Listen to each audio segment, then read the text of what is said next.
welcome to my YouTube channel. So today we are going to discuss about chemical properties of non-metals. All right. So here we are going to discuss about the very first chemical property of non-metal, reaction with oxygen. Okay. So what happens when non-metals are exposed to air? So non-metals also combine with oxygen to form oxides. Okay, so for example, if sulfur react with oxygen, it forms sulfur dioxide, and when carbon react with oxygen, it forms carbon dioxide. Both are oxides and both are gases. All right. So now one question comes here: are non-metal oxides acidic or basic in nature? So when I say non-metal oxide, so obviously I am talking about the sulfur dioxide and carbon dioxide here. So for that again we will follow the same litmus test, and for that we need a solution. So how do we prepare a solution?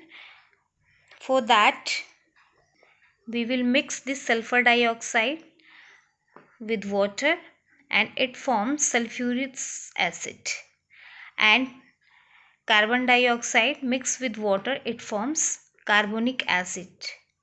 So here we got a solution.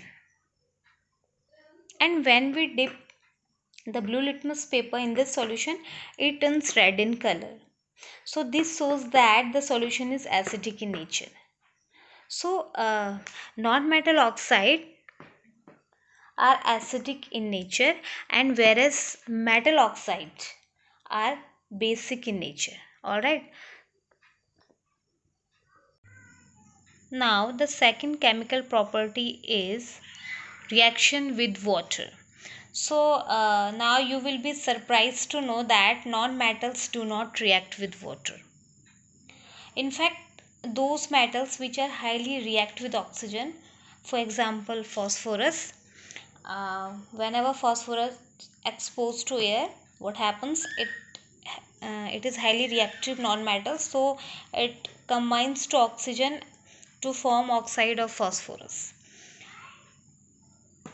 So phosphorus is highly reactive with oxygen, but at the same time it does not react with water. So therefore phosphorus stored in water.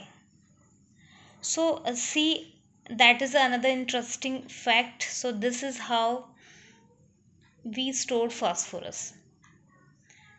So here is a different point between metals and non-metals. Metals react with water and non-metals do not react with water. Now let's see the third one, property of non-metals, reaction with acid. What happens when non-metals react with acid? So in generally non-metals do not react with acid. Okay.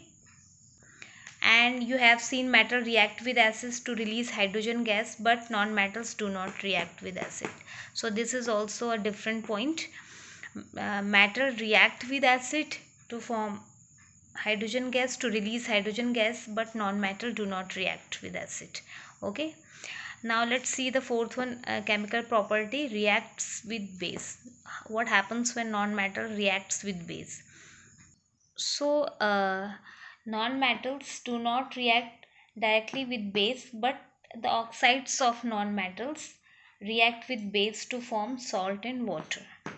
So non-metals like carbon, sulfur, they do not react directly with base, but their oxide like carbon dioxide, sulfur dioxide, they react with base to form salt and water.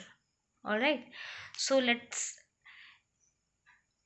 take some example like carbon dioxide. When carbon dioxide react with sodium hydroxide, this is a non-metal oxide and this is a base, so it forms Na2CO3. This is a sodium carbonate, okay, and water. So this is a salt and water. Again, carbon dioxide react with calcium hydroxide. This is also a base. It forms calcium carbonate and water. So basically you have seen metals react with base to release hydrogen, and non-metal oxide react with base to release water. So now I hope you all have understood about chemical properties of non-metals.